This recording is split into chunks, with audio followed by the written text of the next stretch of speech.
So, welcome back to Third Age Reforged and to another battle replay, and today we are going to be on the Khazad Outpost, which is another of these maps which crops up from time to time on the channel. Been a bit of a long running one, this one. Been a fair few of those recently actually, between Merlond and Mistrand as well. And this one is honestly a really good map as well to be a recurring one. I do like this one because there are often two very distinct phases. The first being a river battle where the attacking armies will crash down upon the initial defences, and the second of course being a cityscape siege over here, which also has the potential to work out in many different ways because there are a lot of ways into the Khazad Outpost, but really none of them are all that appealing, so it really does behoove the attackers, if they still have the manpower, to try and go after multiple different entrances here when they can. And we're going to be seeing a defence of three of the elder races today, between Lindon, Lothlorien and Khazad, all on the defence, all with their own qualities. Plenty of potential for dealing damage, plenty of really high-end quality as well, which in a 5v3 means they're going to be able to splash the cash where it really matters, but all three of these armies are also going to be fairly low on manpower in comparison to the vast array of attackers which lie before them. Speaking of which, there is also Erebor who have turned to the dark side, which often seems to be a bit of a theme among these as well. There's always someone who wants to ruin the lore-friendly theme, isn't there? And very often they do so by playing as the dwarves, which is somewhat interesting. Although this still does sort of work because we still have three of the elder races on the defence anyway, so at least there is something of a theme for me to hold on to.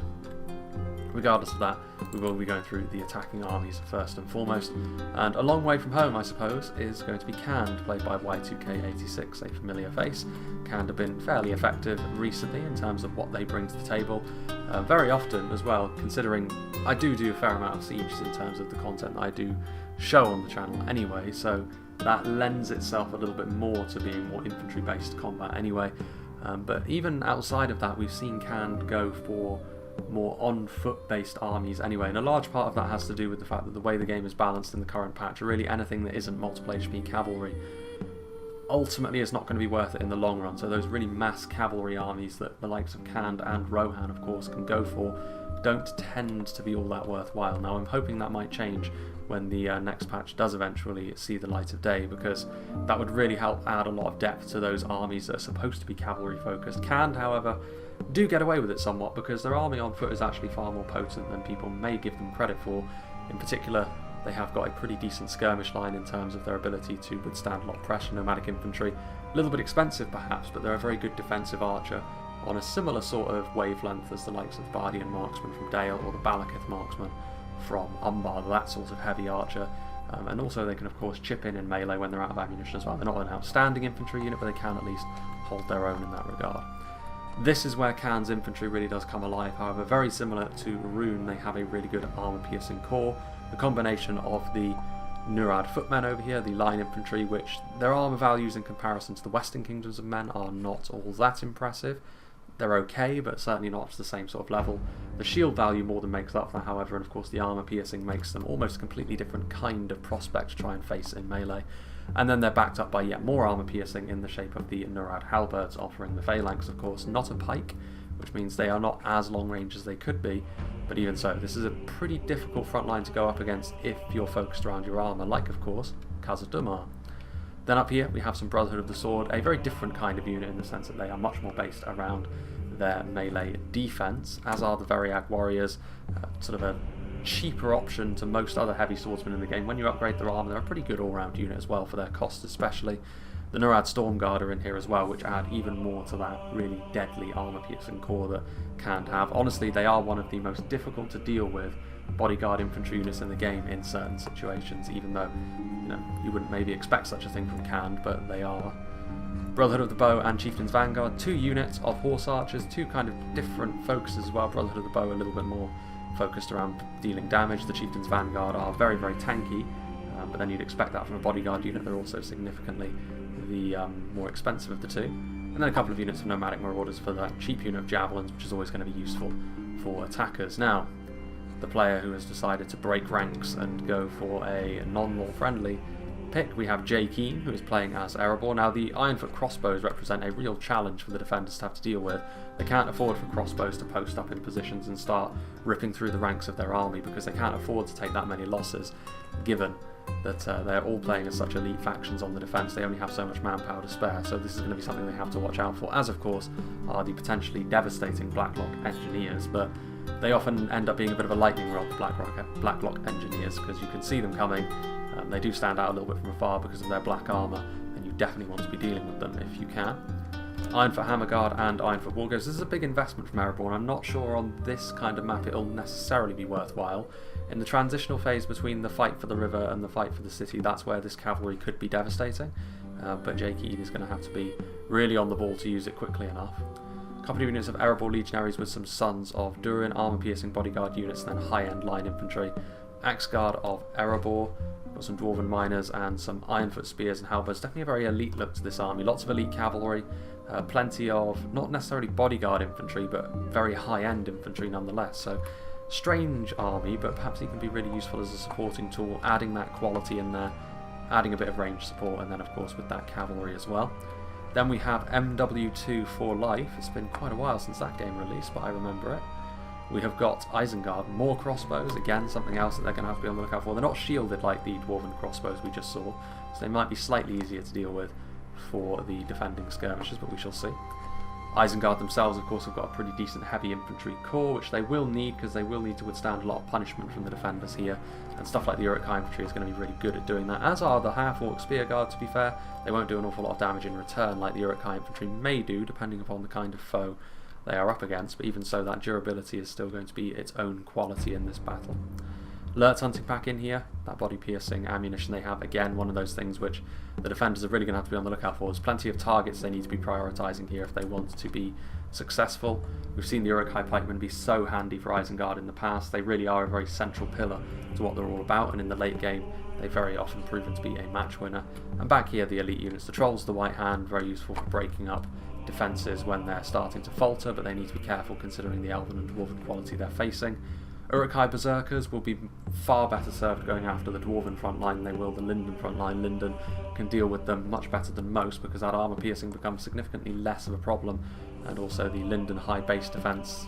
Overall, they're still going to be damaging in melee, but they'll be far better served going after Dwarven infantry than they will be Elven in this particular battle. Guards of Orthanc, heavy spears, and Nazkai as well, so of course all of the elite units on display. Now we have Angmar, played by MG Steelbow. He's got some Gundabad Guard with their stolen Dwarven arms and armour. Or perhaps in this situation they're simply on loan from Erebor, willingly. There's some hidden units here which could be Snaga, could be Goblin Archers. Unlikely to actually be anything that impressive considering the kind of units Angmar have that can hide. Plenty of Angmar Marauders. I actually approve of this. Someone needs to go more numbers heavy, and it may as well be Angmar in this sort of situation, so plenty of disposable troops that they can use for those really nasty fights, certainly initially on that river. Another target which is going to be potentially really useful in this sort of situation, the Scourge Raiders, especially for dealing with the more lightly armoured warriors from Lindon. More heavy Trolls, Trolls of Angmar, to be used in the same kind of way as the Isengard ones we've already seen. Upgraded Witcher-Armed pikemen are very similar to the Uruk-hai pikemen. I think they actually may be in very similar numbers here, so on this occasion Angmar maybe not playing second fiddle to Isengard in terms of pikes. Upgraded Guardians of Kharndoom offer a really solid core as well. I like this army from Steelbow because while it is quite one note in terms of it being upfront survivability, it does accent quite well with the armies that there have already been, and there does need to be someone who ultimately is the punching bag for their team, and Angmar are better at that than most. Another hidden unit here, potentially the Blackwatch Legion, something to watch out for pushing through those lines, especially considering the more lightweight nature of the elves. They definitely need to be on the lookout here, but they can't really deal with this unit from range either because that huge shield value they have. And of course, the Witch Realm Blackguard, a fantastic unit of shielded bodyguard. Not seeing the Witchers, which is interesting. So we may have to, I'm sure most people will be happy to go without them, but such as it is. And finally we have Tweak playing as Dunland. So we've got some Spears of Orthanc over here, a really nasty unit of crossbows, perhaps the nastiest unit of standard crossbows the game has to offer without diving into the body-piercing ones that Rune and Erebor have. Trollshort axe throwers in general we've seen to be really deadly. They don't have the same melee presence that the Scourge Raiders can, but that doesn't make them any less of a pest at range for the defenders to deal with. The mounted version of the crossbows we just saw, the Riders of Orthanc. Blackwolds, kind of similar to the Uruk-hai Berserkers, only a little bit worse, but also a little bit cheaper. Very vulnerable when their hit points run out.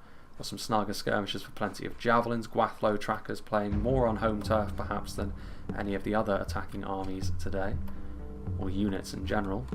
Got some powerful Baneguard back here for a little bit of extra armor piercing. There's plenty of armor piercing for the attackers to take advantage of, so Khazad maybe in for a bit of a rough time of it. Dunland Clansmen could be useful if the defenders have got any cavalry they want to utilise, and they're here in high numbers as well. And some half-orc spear guard also. Hopping across the river, interestingly enough, the dwarves pointing in the direction they are, it may behoove Dunland to actually head into the hills over here and try and circumvent the entirety of this defence. We shall see if that's what the dwarves allow Dunland to do. We have Leon once again. So you can tell that all of these games were played in fairly quick succession, because we're seeing players I've never seen before in very high density all in a row, really.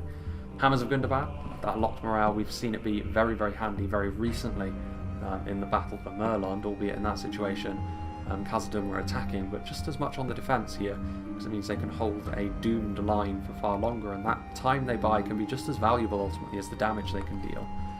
Then over here, the Orc Hunters, it is the one and only archer unit that Khazad have, so of course they're going to be here. They're good as far as a Dwarven Archer goes, but of course the real ranged threats are going to be coming from the Elves today, or at least most of it is. There's Orc Hunters, but also in here, a unit we haven't actually seen in a hot minute is the Iron Watch at Mirrormere. They can be every bit as devastating as stuff like the Witches, if not more so. Positioning and timing of their use is everything. They could be real match winners here for Khazad, especially if they're used later on in the narrow streets of the city. They could be really devastating. We'll see if Leon has the restraints to use them when it's only absolutely necessary. 2 units of Sons of the Fallen, very, very powerful unit of line holding spears there.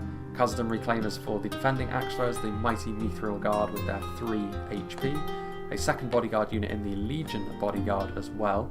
Pretty much the standard bodyguard for the Dwarven army, with the Guards of Khazad and the Mithril Guard having something special about them, but the Legion bodyguard is still a fantastic unit. First Legion pikes, if it comes down to the late game pike war, Khazad and just the defenders in general will win, because Lothlorien are on the defence as well, and I'm sure we'll be seeing the Karas Galadon's Guardians as well. It's really up to you to decide which you think is better, a second hit point or armour piercing on the pikes. Doesn't really matter when they're fighting side by side though, does it? Warriors of Khazad, 3rd Legion infantry with the armour upgrade, some sentries of Khazad. Over here we have some 4th Legion with the armour upgrade. They do have the triumvirate of all of Khazad shielded bodyguards, with the Guards of Khazad also here with that armour piercing. Going to be mulching their way through, presumably their dwarven cousins from Erebor and Isengard, and another unit of Khazad Reclaimers. That's a scary Khazad army, as you'd expect in a 5v3, but it is a lot of armour piercing they're also going to have to go up against. In the middle, we have Filler. Been a little while since we've seen him, and he is going to be playing as Lothlorien, Watchers of the Goldenwood, which is where Haldir is. Also, we've seen how powerful these archers can be in the past, and they're lining Isengard up quite nicely. Loranand Axemen are a fantastic unit of line infantry as well. Albeit, I'm not sure about the thinness of this front line if the attackers decide to move forward with all that they have. Woodland Protectors, Javelins will of course be useful against the armoured targets they're facing off against, as will the Loranand Warriors, ideal really for dealing with stuff like the Uruk-hai infantry. More Loranand archers in behind, and then back here some Kindred of Celeborn with the armour upgrade, as well they should, and of course the mighty Karas Galadon's Guardians, as I just mentioned. I think there's a few more units up here as well. There is a couple of units of March Wolves. The poison projectiles could be really useful for breaking up really violent fights with that with the morale loss. A second unit of Kindred of Celeborn, so plenty of split shots, and a catapult as well. It wouldn't surprise me either if there were some more hidden units from Lothlorien to be seen as well. In particular, I'd be looking to see the Keren Amroth Rangers with how powerful they can be. And finally, the player who sent me this battle replay was Jen Mumu, so big thank you to him once again. And he is playing as Lindon, of course, which they could be a little bit tricky to play as because their armour does make them uniquely vulnerable. But in this situation where the attackers have to engage them fairly quickly, this is where their high melee defense and damage should come into play. Mithlon Swordmasters in particular will be able to rip their way through stuff like Candish and Dunlanding Warriors. Harland Infantry here. Lindon's high density of pikes is something which is often overlooked, but 2 units of 4 Lindon pikes and 2 units of Mithlon pikemen give them plenty of sharp, pointy sticks. Noldorin Guard are a really strong unit of line infantry as well. 4 Lindon Marines and Mithlon Marines again. Javelins combined with Spearmen, Javelins combined with line infantry, a good mix. And then more numerous archers here as well, the Harlinden Guard and the 4 Lindon Archers, having density of arrow fire to shoot over the river and down from the walls is going to be really important as the battle goes along. He does have the Horse Lords of Ulmo, but considering the amount of enemy cavalry there is, I'm not sure how much use they're going to see, but again, we'll just have to wait and see on that front. The Wardens of Lothlorien, naturally, unit of defensive Elven Rangers, always going to be potentially absolutely devastating. And then double dipping for 2 units of Noldorin Blade Masters. That's how you know it's a 5v3, considering all the elite units we've already seen. Truly a terrifying foe. One of the best units of heavy swordsmen in the game. Not the best, with the 3rd hit point that the Pharazim Swordmasters have from Numenor, of course, but it is a close run thing. But yes, I think there's not going to be much need for a cut here, but I will make one as the enemy cross the river, and inevitably we shall start to see the elves open up on the enemy. So yeah, I'll make a little cut and we'll rejoin when the foes are crossing the river here. So here we go then, the first salvos are being fired, the Marchwards of the Wood taking a bit of damage from the Lothlorien trackers back there, and they are going to respond in kind, more out of necessity than anything else of course. You can't allow a full unit of archers to simply be shot up as the enemy pleases. And the Lothlorien trackers themselves are not going to be particularly great under this kind of elven arrow fire, but it is ammunition that the defenders will now no longer be able to use on other units that perhaps they would have preferred to. I do believe, yes, the Isengard Ballista, I can hear the mechanical clank of the crew over here. We've been seeing a little bit more of the Isengard Ballista as of lately, and that's very understandable because it's a very effective piece of artillery. The catapult over there, looks like they're going for regular shots, trying to go for this denser part of the Elven Dwarven line, and succeeding as well. And you don't necessarily need the flaming shot with the Isengard Ballista to be super effective. It's still better if you do use it, especially when you're going after infantry like this, and you're not counter-sniping enemy artillery. But the defenders already in a little bit of bother with that sort of damage being done to their front lines. Like I said, with how quality reliant they are going to be with a Dwarven and 2 Elven armies on the defence, they can't afford to be taking significant losses quickly like that too often in the fight. I do like the fact that the Dwarves are the ones taking the lead on what will probably be the most violent of the encounters across the river. Of course, Lindon have elected to be the ones defending the 2 northern bridges, because if the enemy do want to skirmish with them, the Dwarves are going to be the ones which stand up to that sort of punishment better than the others. Half-Orc Spearguard trying to get in here. I'm not entirely certain why. The 4th Legion Shield Guard will block their advance regardless. And it's a good opportunity actually for the Dunland clansmen to move forward perhaps as well. If they don't, then they will essentially be losing a unit of Half-Orc Spearguard for nothing, because they're not going to make that much in the way of progress against some upper-end Dwarven spearmen. Some Dunland clansmen moving forward, but of course they will have even less of an impression in melee on a unit as tanky as this. So far, nothing too significant in the way this battle may end up working out. Isengard Ballista has gone silent as well, trying to conserve a bit of its ammunition maybe. I mean, to be honest, this is the time of the battle you'd want to use the Isengard Ballista on, because if and when the battle does retreat inside the settlement, the Isengard Ballista is going to be much more difficult to use, whereas with how open things are out here, you may not get really good shots, but you don't necessarily need to with the Isengard Ballista to make it worth your while. Even when the enemy is in line formation, you can still get decent damage done because of the thickness of the projectiles that it uses. And one of these Lothlorien trackers, both units of these Lothlorien trackers being cut down to size by the Marchwards that are up on the cliff. Infantry thinking about moving forward, but so far, I mean, just 2 units of very basic to very low-end spears are the ones that are testing this front line in melee, and it's not going to go all that well for them. It says victory seems certain, but I think that's because there's only like a couple of these dwarves that are in melee. If Leon simply organises his unit a little bit better, these Dunland clansmen will very quickly find themselves on the receiving end of a pasting.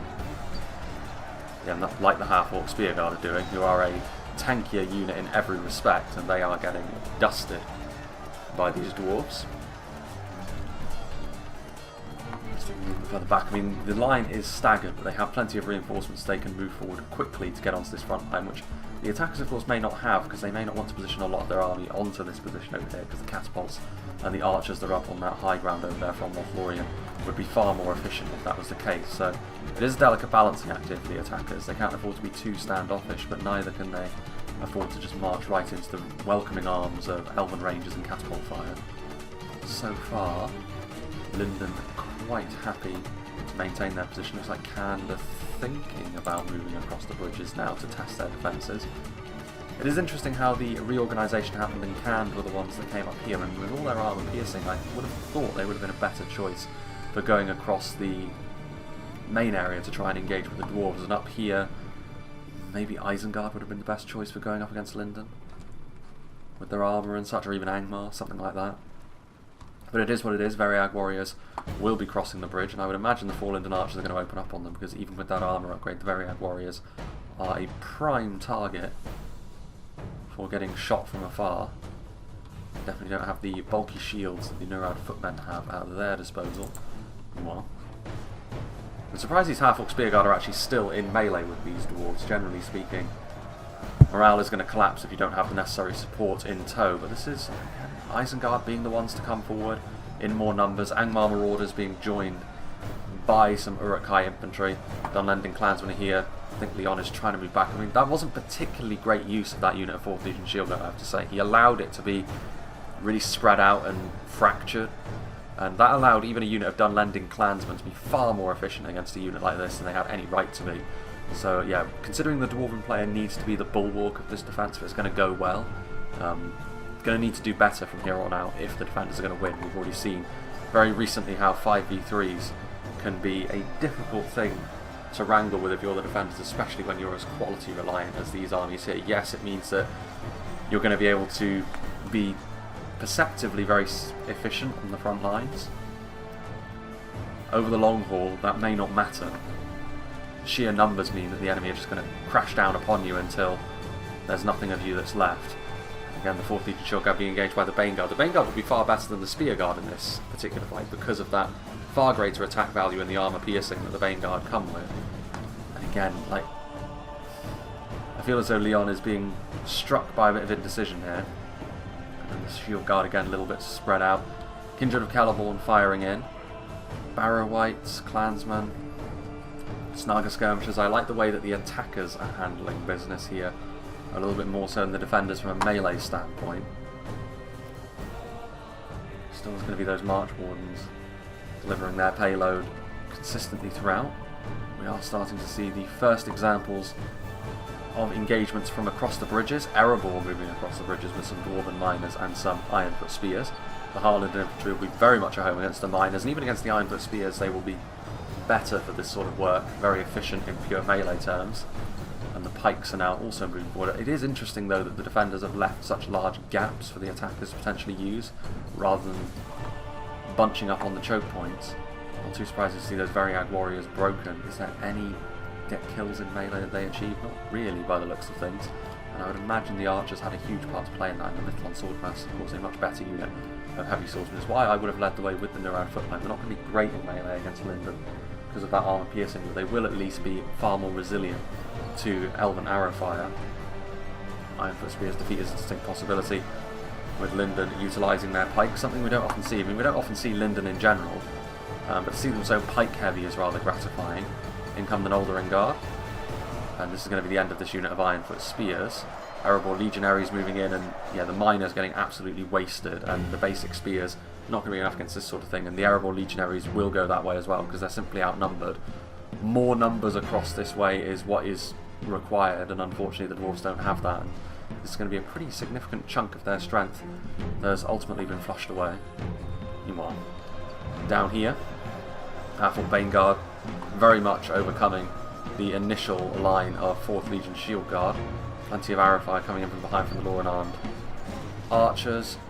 Javelins from both sides as well. Woodland protectors from Lothlorien, the Snaga still doing their thing, trying to do as much damage to this front line as they can after the initial damage that was done by the Isengard ballista. Warriors of Khazad moving forward, but I mean these Black Bolts have also been absolutely shredded on the way across the river. I mean definitely the right target for the Lothlorien archers to be going after, so definitely the right move from the defenders. And with their hit points gone, I mean the Uruk-hai infantry a little bit depleted at this point, just a singular unit of these Warriors of Khazad being used to try and turn these units back. More arrow fire being used on the Barrow-wights. I mean they're more of a tar pit in melee, but because of all their hit points they can actually absorb a fair amount of arrow fire as well, so I'm not entirely certain that's the right call, especially when you could be shooting into the side maybe of a unit like the Bane Guard. You'll be able to get far more kills, and ultimately with the Dwarves and Elves you will have the quality to deal with stuff like Barrow-wights in melee. Still more javelins finding their marks, and more unarmed axemen moving forward to support the warriors of Khazad over on this side. And surely this will be the end for units like the Dunland clansmen. Still, the attackers will be very pleased that units like the Snaga skirmishers are being utilised in this manner. Some dwarven pikes looking like they might make their way forward. Yeah, this has gone very, very poorly once again for Khand. Lindon will be very pleased with how their defence of the bridges have gone, but it's very hard to attack across these bridges, so you'd expect Lindon to be doing quite well over here. Nomadic infantry shooting into the Lindon defenders. That's one way that can be very efficient against Lindon. Lindon, of course, with their very low armour values, if you can get good shots into them, such as the nomadic infantry are able to achieve over on this side of the river, stuff like their pikes and their swordmasters are going to take fairly substantial losses. Chieftain's Vanguard of Brotherhood of the Bow also over there, but ultimately Khand is still going to struggle to get across those bridges, while Lindon still have ample units to guard the passes. Some Axguard of Erebor moving across. The Erebor legionaries are still in melee, so I'm not sure what Lindon are doing. Some interesting choices being made with regards to pulling units out of melee and trying to reorganise them.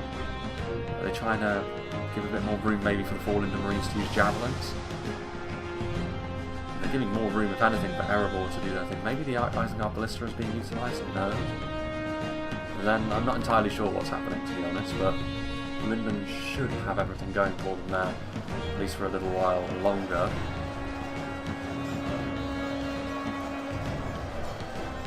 What is going on here? Ah, I know what's going on here. Where are they? Are they up there? Yep, the Iron Watch of Miromir shooting in. That's going to be very devastating, even for units like the Barrow-wights. That's going to be a real problem. And of course, there is also a melee tar pit in here as well for the defenders with the Keren Amrod Staffmasters. They don't have the hit points of the Barrow-wights have, so they're not the universal problem that the Barrow-wights can prove to be. But still, it will mean that from a melee standpoint, this front line will be far more shored up now. They will really not enjoy being under axe thrower fire, though, and that's something else that the attackers can utilise nicely. I'm not entirely sure what the Kindred of Caliborn are doing going after a unit like the Angmar Marauders. They should definitely be going after the Trollshaws, or even better, the Lurtz Hunting Pack. Again, this will net you a fair amount of kills with your Kindred of Caliborn, but not high value kills. 3rd Legion Infantry moving forward, getting in from the side. They will of course be far too strong for a unit like the Snaga Stalkers to withstand. More javelins. You do get the impression that the trading of range damage is going to be so important for this fight, as it is with most river crossings. Oh dear, oh dear. Bit of friendly fire coming in from the Isengard Ballista, as well as hitting some of the units in behind there, so I'm not entirely sure that was worthwhile, with over 80 Angmar Marauders now breaking from the front line as a result of that. And now some pikes moving into the front line as well from Lothlorien, so very keen on shoring up this front line now with Sons of the Fallen. I mean, they're marching into axe thrower fire, which is brave of them. It's one way the attackers will want to defang a unit like that, so to speak. Now then, Kindred of Caliborn continuing to fire, routing Axguard of Erebor, moving forward, and there's still 6 Erebor legionaries here. What is it that they intend to do? There's not nearly enough of them to tackle any unit in melee at this point, really. Now between the Highland Infantry and the 4 Lindon Marines, they will be ripped apart. This is probably the best thing they can do as parking units on the bridge and trying to shoot into Lindon. Take advantage of that low armour that they have. Trying to go into those fallen archers, which have proven to be a problem. We saw them using the fire ammunition earlier, which, considering the only small amounts of units you're able to transition across the bridges at any one time, it's very easy to start breaking units like this, and so it has proven to be. For Khand, even for Erebor, whose armour is of course far better. Ironfoot crossbows getting on the bridge as well, so both Khand and Erebor coming to the same conclusion. Only the Ironfoot crossbows will be far more damaging per volley, but Lindon can also just pull back away from the bridge, making life continuously difficult for them. And if they move too far forwards, of course, that's when the Horse Swords of Ulmo can be activated and charge in. Still down here is where the vast majority of the violence is occurring. 30 infantry, however, pushing far too far into the enemy lines, really, because they're now surrounded. Yes, the Snaga Stalkers are terrible, but They are surrounded really by mostly lower end units. There are some Uruk-hai infantry in here as well, but they're far too scattered, and once again I would question the Dwarven player's use of a unit like this, maybe delving too deep into the enemy lines. There are the routing Angmar of Erebor, weirdly enough on the attacker's side of things. There are still some units putting up a fight on what was the attacking front line, but that's only really Barrow-wights and a unit supporting Spearguard, and considering the calibre of units they're going up against with the Sons of the Fallen at the centre of this defence, it's not going to go all that well for them. The drips and drabs of the Dunland clansmen also routing off. Trollshot Extra is possibly out of ammunition, but again, 23 of them are not going to be difference makers on this front line either. Kindred of Caliborn using their split shots now. Snaga skirmishers continuing to try and do their own range damage, which, even though the attackers are taking a beating, they can afford to take that beating far more than the defenders. So even if you're just able to get a few decent volleys off and do some decent damage to the defenders, that may very well add up in the late game and prove to be a real difference maker. Karen Amrol Staffmasters going up against the Barrow-wights. Two units that are more famed for their defensive abilities in melee. Some Warriors of Khazad coming in to offer a little bit of support as well. More Angmar marauders come forward. You can still see large amounts of attackers over on the other side of the river. So there's plenty more where that came from, but there will need to be plenty more where that came from, because so far, I have to say, it hasn't gone all that well for the attackers. They've been repelled at every turn. On the main river crossing they've done slightly better than over these bridges, but ultimately everything's still ending largely in failure. Noldorin Blade Masters and Mithlon Sword Masters on the bridges now, dealing with what I assume are nomadic infantry that are out of ammunition, at least you would certainly hope so. They're being joined by Nurad footmen as well, but I mean, Noldorin Blade Masters is a very serious kind of unit. They're going to have to commit forward quite a lot. I mean, in this kind of environment, on a bridge, the Nurad Stormguard would be very, very useful. And provided they were backed up, they would be exactly the sort of thing for dealing with the Noldorin Blade Masters effectively. We shall have to wait and see if that is the case. Flaming Shot being utilised. Ammunition going a little bit awry there, but oh well. Still the Ironfoot crossbows wait. Erebor maybe don't have the numbers that can have, so they can continue to do their thing. Kindred of Caliborn continue to fire. Looks like they just ran out of ammunition, so now they can be utilised as a high-end infantry unit with their two Elven Curve Blades. Trollshort Axe Throwers doing some really good damage actually to the Karas Galadon's Guardians. That's the sort of thing which the attackers can take heart from. The fact that they're still able to do that kind of damage, even though they are taking losses. As I mentioned, they can very much afford to be taking those losses more than the defenders can in that manner. Lurtz Hunting Pack moving forward, dealing with that unit of 3rd Legion Infantry, I think. All kinds of Khazad blocking this advance. Some depleted Uruk-hai Infantry. The Lurtz Hunting Pack, I'm not sure if they've utilised their ammunition yet or not, but they're getting into melee regardless. I mean, this will be the sort of force which can deal with all kinds of Khazad, but they're going to need reinforcements, I think, to keep this attack going in the long run. And the reinforcements, as I was maybe a little bit concerned about for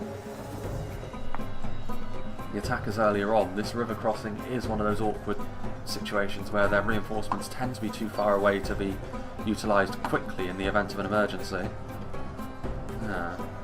Another unit of Trollshire Axe Throwers moving forward, but they're immediately being introduced to the Silverthorn arrows of the Watchers of the Golden Wood, and also the poison arrows of the Marchborn, so I can't imagine they're actually going to be here for all that long. They'll be able to do a decent amount of damage, I suppose. These Angmar marauders coming forward to try and support these Barrow-wights. I mean, their presence in melee isn't going to be all that significant, let's be honest, but they will do their best. Watchers, Wathlo Trackers. Interesting to see Uruk-hai pikemen moving forward at this early stage, because certainly the elves in particular will be targeting them down with arrow fire, you would imagine. Lothlorien Blade Masters joining in, shoring up things over here with the Kindred of Caliborn, and that will be enough to defeat this token effort of an attacking force that was over here just a moment ago. I think there's another unit of Dunland clans moving forward, but it seems to be a never-ending conveyor belt of fodder that is filtering kills into this defensive line. We'll see if this sort of attrition pays off for the attackers in the end or not. Only time will tell. All sorts of Ulmo making themselves present, they're going to be able to get a good charge here into the Axguard of Erebor. And there was no counter charge forthcoming. That crunchy frame rate there. Yeah, good charge there from the Horse Lords of Ulmer, or at least it seemed like it. There wasn't actually tons of damage done to the Axguard there, which is interesting. Pikemen moving forward, Lothlorien Guard coming back in as well, 4 Lindon Marines and arrow fire being utilised. Erebor legionaries will be very resilient to the arrow fire at least, but the javelins are actually going after the Axguard, seeing them maybe as a more dangerous foe, which is fair enough. I mean, they're definitely more dangerous in melee with regards to attacking values, and they are actually the sort of unit Erebor would want in melee against these Lothlorien Guardsmen.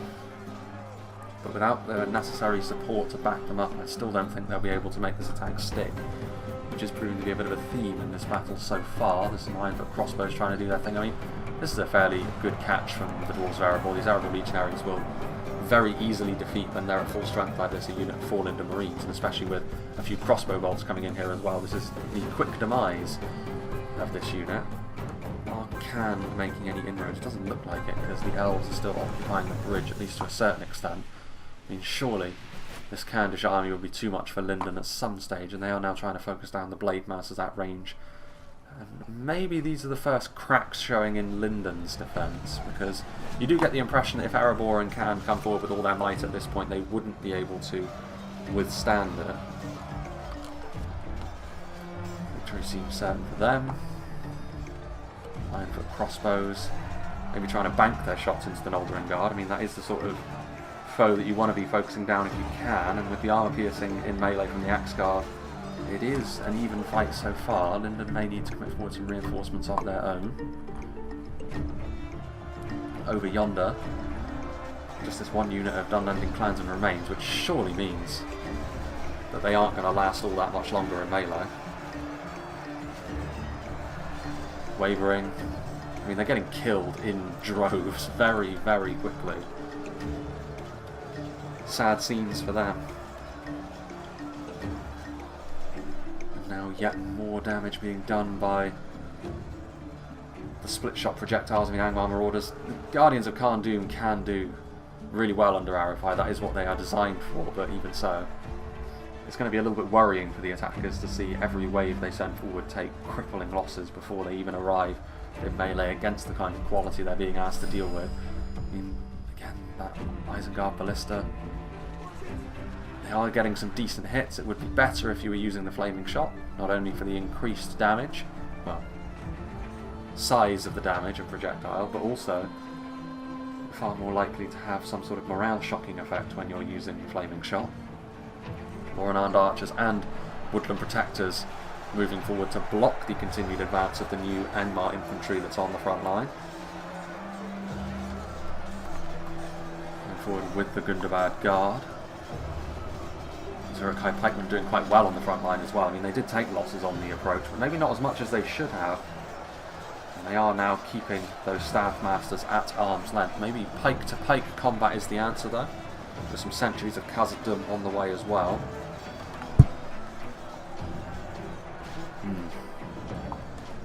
Split shots ripping their way through the air. Erebor and Khand have got the opportunity here, I think, to force the defenders onto the back foot. If Khand, especially with all their numbers, if they want to be brave, they may take losses doing so, but it would start the chain reaction, I think, of the defenders having to try and pull back to the city. And of course, in those transitional moments in the battles, we always know that the attackers are the ones that can take more advantage of that. These Axguard are getting dealt with now. All sorts of Ulmo moving in. I mean, the upside, I suppose, of all of the dwarves being killed over here is that there is a far more open area for the crossbows to shoot into the Lothlorien Guard. There go the Axguard broken once again. Nomadic Marauders of Khand trying to utilise some javelins, trying to throw over, but the Lothlorien Guard getting out of range just in time. Still some Erebor legionaries back here, interestingly enough. Proving themselves to be mentally more resilient than the Axguard that they're fighting alongside, even depleted as they are. They maintain their presence on the field. Still some nomadic infantry over here. I mean, they could get their cavalry over here, but that's a risky thing. Plenty of dead Lindon pikes over here as well. Lindon Guard, the stronger of the two Lindon archers, basic Lindon archers anyway, trying to do damage.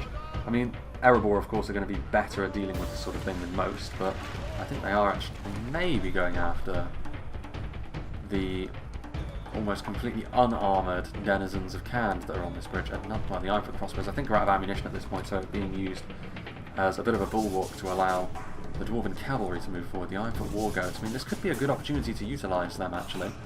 Lindon having to move backwards because of the pressure that the crossbows and javelins are putting on them, so a good moment to try and utilise them, but they need to be able to escape into the open field a little more easily, get some charges off, because if they get bogged down, all sorts of Ulmo are a little bit more depleted, but they are also by far the more superior of the two units in cavalry to cavalry combat. Very dangerous, the Horse Swords of Ulmo, in that respect. That Lindon melee defense will really help them out there. They're already shaken actually, the Ironfoot Wargoats. Again, the problem is simply the difficulty in getting support to these units that try and make these plays by utilising those bridges. That is a Medieval 2 issue, of course, the pathfinding on bridges, but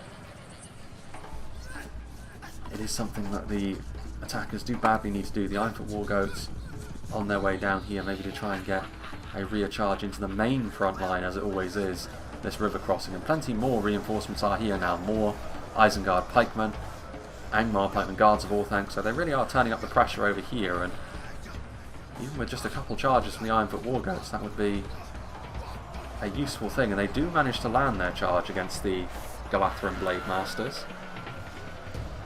That will probably be their last contribution, because they are now sandwiched in between Elven Swordsmen and Elven Spearmen, and the Lindon Cavalry continues to put pressure on them. Wavering, are they going to break? No, they stabilise. Point blank shots. That's surely going to be enough. I mean, that's going to be the end of them. First Legion Pikes on their way down here now, of course, a fantastic defensive unit. Over here, more javelins finding their way into these Lindon defenders. This one unit of Ironfoot crossbows that cross the river, of course, is going to get mopped up pretty quickly by Lindon as well. Looks like we are seeing a little bit of combat at the edge of the bridge now. Khand moving forward, Nomadic Infantry, 17 of them against 58 for Lindon Archers. 4 Lindon Archers not intended to be a melee combatant, but they have such a numbers advantage here that they will be victorious. Nomadic Marauders, again, they just need to... They've got the units. I guess from Y2K's perspective, he only has one shot to shoot at this point.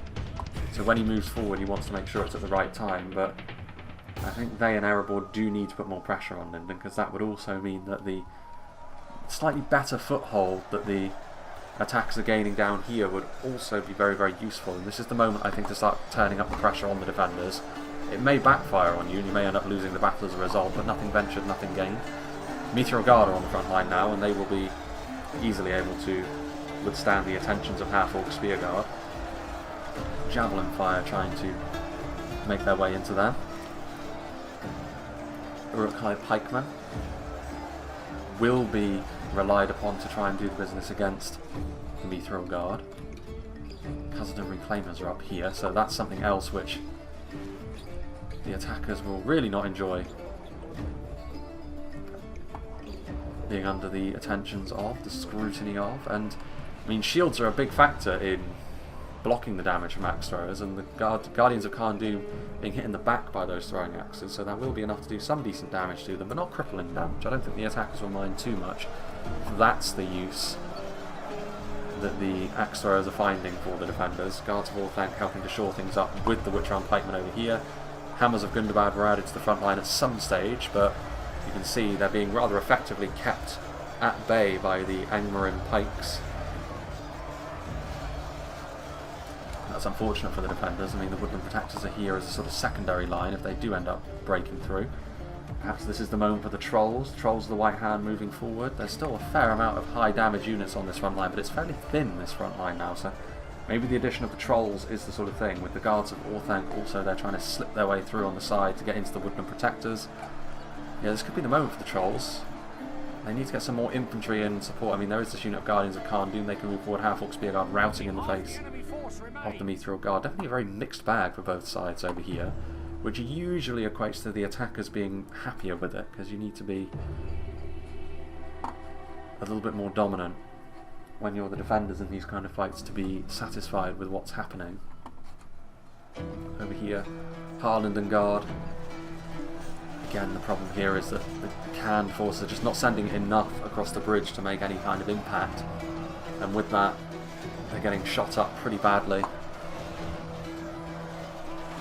by the arrow fire, which in turn is making their morale absolutely plummet. Nolder and Blade Masters are there. Nomadic Marauders, trying to make use of them. Brotherhood of the Bow are in behind, trying to make what impact they can. I mean, they're a pretty high damage horse archer by all accounts.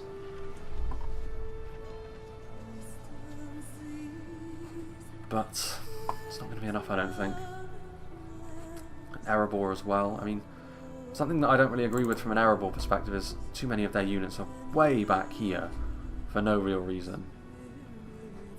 And the time is rapidly approaching where something needs to be done. I mean, the attackers' organisational skills on a macro level is being called into question here, especially, well, with the two armies that are crossing the bridges anyway. I think as far as crossing this river goes, I don't really think there's much else that the attackers could be doing effectively. And maybe the guys in the north are hoping that the guys here can break the defending lines. But this is where the defenders are stronger, with two factions really taking the lead over here. So their logic, I think, is fairly flawed, and the Guards of Orthanc now coming under the attention of another unit of Hammers of Gundabad. The armour piercing is going to be exactly what's called for against a unit of bodyguard spears like this.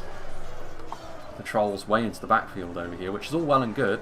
They're causing a bit of havoc in behind enemy lines, but are they going to be able to make best use of that? It doesn't look like it, because more and more of these units are routing from the front line. Even Lindon are over here now with a unit of Lothlorien Marines helping to fight on this front line. The fact that Lindon have any manpower to spare to send support down here, again, is a sign that Khand and Erebor have been far too passive so far in this fight for my liking. Lindon as well known for being more of a lightweight faction, so when you put them under extreme pressure both in melee and at range, their lower armour values can be a real problem for them. But that hasn't really proven to be the case so far. Hammers of Gundabad moving forward still. Snaga skirmishers routing in the face of the high tier elven and dwarven infantry that is now engaging them in melee. And no one was too surprised about that. Hammers of Gundabad, though, did go right past these Guards of Orthanc, so they will need to return to mop them up. I mean, Isengard have been fairly aggressive, and surely they don't have all that much left in the tank for further assaults if they're committing forward their Trolls and some of their bodyguard units as well. Which would leave Dunland and Angmar to try and pick up the torch over here. What is it that the Trolls have elected to engage with? Legion Bodyguard and Lorinard Warriors not... I mean, I think maybe they were just caught. I don't know where the Trolls are going, per se. Are they going to try and enter the settlement? This is actually an interesting one. We may not actually see the interior of the settlement utilised in this battle. It may instead be all or nothing on the river, which is fairly different. And I mean, who can blame the defenders for front-loading their defence like this when the attackers have continuously fallen apart in their assaults so far? More units on the front line, a unit of very depleted crossbows, who yet more kills for the Kindred of Caliborn to feast upon. Not entirely recommended, I would say. With the Kindred of Caliborn maybe sensing that they're overextending themselves a bit, are going to move further backwards. Khazad Reclaimers are in position. I mean, they could finish off that unit of depleted Witcher-armed pikemen, to be honest, if they chose to. What are they going to go after? Now reloading. Yeah, good choice. And they've already routed once, so this unit of Witcher-armed pikemen isn't going to last too long. They're already shaken, considering the savaging that they are taking. And the defenders have the time they need to reset. Marchwounds of the Wood very depleted, being utilised to bring down very depleted elements of the attacking army as well. Hammers of Gundabad also running around, a unit of Guardians of Khandu. Marchwounds of the Wood, having broken the Uruk-hai crossbowmen, are now probably going to be finished off themselves by this unit of Guardians, but I don't think the defenders will be too bothered about that because their front line is still intact, and this one unit of barely over 30 Guardians of Khan'du is not going to be enough to make any kind of impression on this front line. Into the Celeborn getting shot up a little bit though by the Riders of Orthanc. A bit of a problematic unit for the defenders to try and deal with, because they can move forward, use some devastating crossbow fire, and then simply move backwards again. I don't know if the Horse Lords of Ulmo is still alive. Is that them? Nope, that's mercenary crossmen from Khazad, but I mean, the Horse Lords of Ulmo won't really want to get involved with them in melee now with how depleted they are. Riders of Orthanc more than capable of looking after themselves. This is really the only way you can try and deal with them, try and shoot them off, but with how heavy that Orthanc armour is, and the second hit point that they have, it's going to be an elongated process to try and get rid of them that way. And moving some units across this bridge here, the Ironfoot crossbows continuing to try and skirmish. They are going to do some damage to those Mithlon Swordmasters, but it's slim pickings really.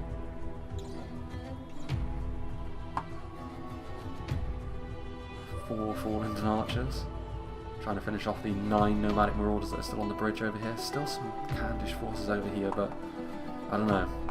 Organisationally, I'm just not sure about the way Khand and Erebor approach this. Khand coming down here to attack across this bridge when that should really be Erebor's responsibility entirely, and then you can focus really on an individual area for your army, something that Lindon won't have the luxury of doing. I still don't know why most of Erebor's army is way far in the back. That delay in getting reinforcements to the front line has been a really key factor in this battle so far, with corpses littering this defensive position. I think actually we'll go up to ×2 speed, because for the most part it's the attackers at this point trying to skirmish with the enemy, which is perhaps a sign of their desperation at this point. I think they realise that they're hemorrhaging manpower and they can't afford for another assault to go the same way, so they're going to try and soften the enemy up first so that this time their attack can stick. I don't know whether that's going to be successful either though. We do have a melee engagement now. Murad footmen being engaged by some Harland and Guard and some Foreland archers. They're really archers for Lindon that are out of ammunition. I mean, this is the sort of fight that you would actually back the Murad footmen in. Whether they will be successful or not remains to be seen.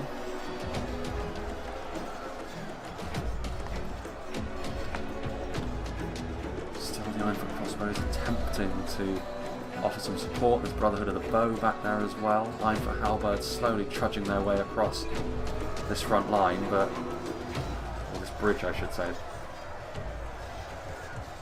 Yeah, I don't know. Mithlon Marines, Mithlon Pikemen, still Lindon reinforcements exist should they be needed. And this is where Khand should be attacking across here as well. Again, synergising your assaults so they're all happening all at once, so this gives the defenders less room to support one another is the way to go, and that's something else the attackers have not really done at this stage in the battle. Kindred moving into position still. I mean, this front line is far more depleted than it was from a defending perspective, and ultimately we could still see this battle go in favour of the attackers simply because the defenders are unable to withstand the kind of casualties the attackers are, but that would be the reason up until this point, I think, for an attacker victory. That's the only reason why you would back the attackers. And so far the defence has done pretty good on their defensive positions, I think. Riders of Orthanc moving forward, several of them bloodied up after the attentions of the Watchers of the Golden Wood. Behind there's still Sons to Fallen waiting. Karas Galadon's Guardians very depleted. That's something that the attackers did do very well. They managed to zero in on them with their axe throwers, but meanwhile now a taste of their own medicine perhaps, as the Woodland Protectors get a nice volley of javelin fire into the Riders of Orthanc. Uruk-hai pikemen moving forward.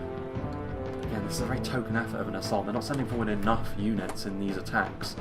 It's almost like they're desperate to have units kept in the back pocket for later, when if they carry on the way they're going, there will not be a later. And yeah, these Murad footmen, with the addition of those pikes, unfortunately once again another unit goes the way of the dodo. And the attackers continue to hit a veritable brick wall of defenders. Which, that kind of sturdiness is not the sort of thing you'd usually associate with Lindon, but they've withstood an albeit quite disorganised attack very, very well so far.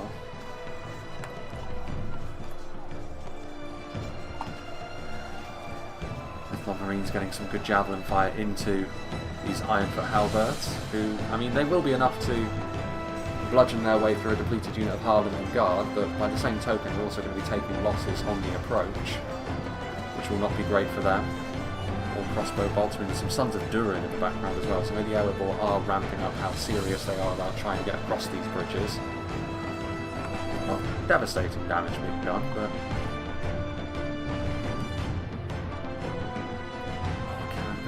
the Storm Guard are being moved across in the vanguard now. Will Janmumu notice this? He's got his Wards of Lothlorien up here. Which could be still devastating for Khan. Something needs to happen here. They are now into the final 10,000 frames, and they are ahead by 9% defenders. But that's not an insurmountable thing for the attackers. I mean, I get the sense, seeing as we're now into the final 10,000 frames, that usually denotes the end of the battle.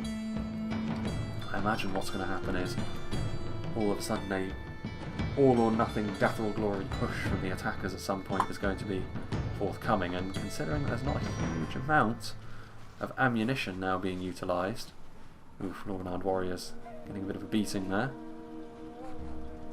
I imagine that the defenders are going to have to rely on melee prowess, which may even mean that they might be better off attacking into the attackers, if that is the case. They don't have that much in the way of ammunition left. Maybe a counter-attack is what is called for, because otherwise all of the gains they've made could be wiped out by units like this. These Uruk-hai crossbows getting into position and knocking on their front line with crossbow bolts. We've already seen that to a lesser extent with the Ironfoots on the bridge. While those Rise of Ultec routing in the face of the Kindred of Calibor. The problem is, I guess, with counter-attacking, these Uruk-hai pikemen are sort of blocking the path, so maybe a bit of a role reversal going on here. Maybe a little bit of ammunition remains. I mean, Lindon will still have some, because I don't think they've utilised their Wards of Lothlorien yet. But that's something that you can only use on one defensive position, and I imagine it's going to be further up north to deal with Khan's transit across the bridges. Ironfoot halberds being stopped dead in their tracks by various Mythlond units. Here comes some Sons of Durin. Some Brotherhood of the Sword as well. So, I mean, this is a serious assault now. There's a Phalanx unit, one Bodyguard unit, a very high-end unit as well in the Brotherhood of the Sword, who actually will be pretty good at going toe-to-toe with Lindon. So this is now more of a genuine threat. More pikes making their way forward. There's still the Horseswords of Ulmo to deal with any exposed areas of these attacks, and some Ironfoot crossbows that presumably are out of ammunition, but just more manpower on that front line will not go amiss. Can Erebor make something happen here?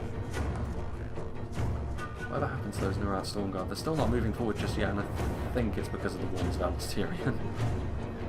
Y2K knows the fate that awaits him, but I mean, if he doesn't take that damage on the chin, then it will be Erebor, and actually some of his units in the Brotherhood of the Sword are down here anyway.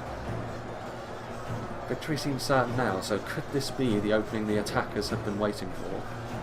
Some really good high quality Dwarven and Candish units making their presence felt. And over here on this main area, of course, we already saw, I mean, Trolls are now moving into position. Uruk-hai pikemen routing very, very quickly though, so it looks like another ill-fated assault down here. Trolls around, I mean, the Sons of the Fallen, I guess not the worst elite unit they could be attempting to go after. Ooh. That is a fairly significant ranged unit that the defenders still have at their disposal. Catapult doing a lot of damage there. In come the guards of Khazad, armour piercing, so this is going to make very quick work of the Trolls of Angmar.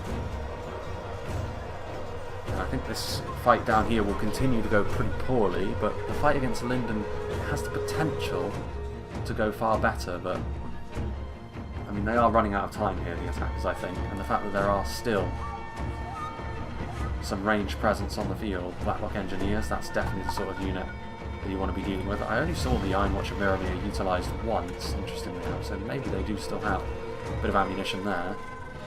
We don't really have the Arc of Fire, the Black Locks, to be utilised effectively, but yeah, I think it's fair to say we're not going to see the interior of the settlement on this occasion. Thudding into the ground next to the Blacklock Engineers, Uruk-hai Berserkers, Uruk-hai Pikemen and Witchman Pikemen. They've got plenty of pikes, they've got plenty of armour piercing and melee as well, Blackguard. Some really good units that they have left, but I don't know. I really don't know. I think if they're going to win this battle, I think at this point the attackers, they need to come forward with everything they've got now and try and just overwhelm the defenders, because if they continue to filter kills into them like that, I think that's how the defenders will come out on top. More armour piercing being added, the trolls fall away. The armour piercing will also be useful against these Uruk-hai crossmen. It will hasten their demise, very much so. Over here, Uruk-hai Berserkers moving forward. I mean, they will be pretty good against a unit like the Khazad Reclaimers in melee, but any ranged ammunition that the defenders still have left will surely be utilised on a unit like the Berserkers. What is going on here now then? This is it, the decisive moment in the battle. Nurad Halberds moving forward. Things aren't going too well over here. Another unit of Ironfoot Wargage. I have to say, all this cavalry for the attackers hasn't really been utilised all that well. And considering that the defenders only have one unit of cavalry, you'd say the Horse Swords of Ulmo have been pretty good at being that supporting tool that flits between various points on the battlefield, and they've done a really good job, I think, of doing that, whereas the attacking cavalry has not really made any kind of impression, so all of that money going down the drain. Warns of Lothlorien can, in a desperate act to try and move forward now. I mean, they are winning, but they are taking damage from those Harland Guard up on the hill. Nolden Blade Masters holding them in position. Will that damage be enough to bring the Murad Storm Guard and Brotherhood of the Sword down? I think it will be, but at least it will occupy these Lindon units, so maybe their efforts on the middle bridge will have more of an impact. I'm sure YTK is probably thinking to himself now that he should have gone forward earlier and in greater numbers to greater test Lindon's line, because as it is, I think he's suffered a death by 1,000 cuts in many ways. He still has his units, of course, and in fact he's the one that's picking up the slack here, as most of the dwarves appear to be dead. Unfortunate for them, but Chieftain's Vanguard is still there, some Murad Halberds, the Hammer Guard is still there, but I don't think the cavalry is going to be all that impressive at this point. If it hasn't been useful up until this point, I doubt it will be moving forwards. Scourge Raiders are moving forward, going to try and use their throwing axes to good effect. Brotherhood of the Bow trying to find gaps, and they will find gaps, but I mean they are, at the end of the day, a unit of horse archers only. How effective can they really be? And also, these Hammers of Gundabad are going to intercept them, more to the point, so are the Horse Lords of Ulmo. They're just going to try and charge on through to support their front line, I'm sure, but is that going to be enough? I don't think so. At least they finally managed to get one unit of cavalry in behind enemy lines though. More on that in just a moment. This front line is a little bit jagged, it must be said. Mithril Guard moving in, maybe not the ideal unit to try and defend against the Uruk-hai Berserkers, but the quality is still enough that the Berserkers should start to fall by the wayside. Rather worryingly, there's still that unit of 1st Legion Pikes as well, which could be truly devastating. Yeah, Lindon are going to be victorious over here. Brotherhood of the Bow, I think, sensing that, are going to try and go over here. They're going to try and kill off the Warns of Lothlorien. That didn't look like a particularly great charge. Warns of Lothlorien, of course, have got that little something extra in melee as far as rangers go, because they are a dual wielder, so their melee defense is just that little bit better. That Brotherhood of the Bow as well. Under the attentions now of the Harland Guard. Not them. I mean, I think there's no point in really charging into the Harland Guard because their spears and melee. That would surely be enough to finish off the Brotherhood of the Bow. They've been a bit of an annoyance here, this unit of horse archers, but little else. One of the enemy generals is gone. It's not the Candish one. I don't believe it's the Dwarven one either. No, they're still here, but I mean, they're going to try and force their way through, but that's not going to happen. There are spears in and amongst this mass of Lindon infantry. There goes the Candish general. He didn't run away, but he was slain. And that will probably be enough to hasten the demise of what is left of the Candish units on the field. Unfortunately for them. Now then, what have we got going on down here? 1st Legion Pikes moving across, Watchers of the Goldenwood pulling out their swords. Scourge Raiders getting into melee. The lock morale of these Hammers of Gundabad is really going to be quite useful if the attackers do start to gain a bit of a foothold, but I'm not certain that's going to happen. The Witcher-Armed Pikemen are already shaken. And that is the Iron Watch of Miramir once again. Don't know how much damage they necessarily did there. The Blackwatch Legion, something which perhaps should have been committed earlier as well. Earlier on they could have been really useful for making a big gap in the defensive line down here, and that could have been another way of getting your cavalry in behind enemy lines. Isengard's general falls.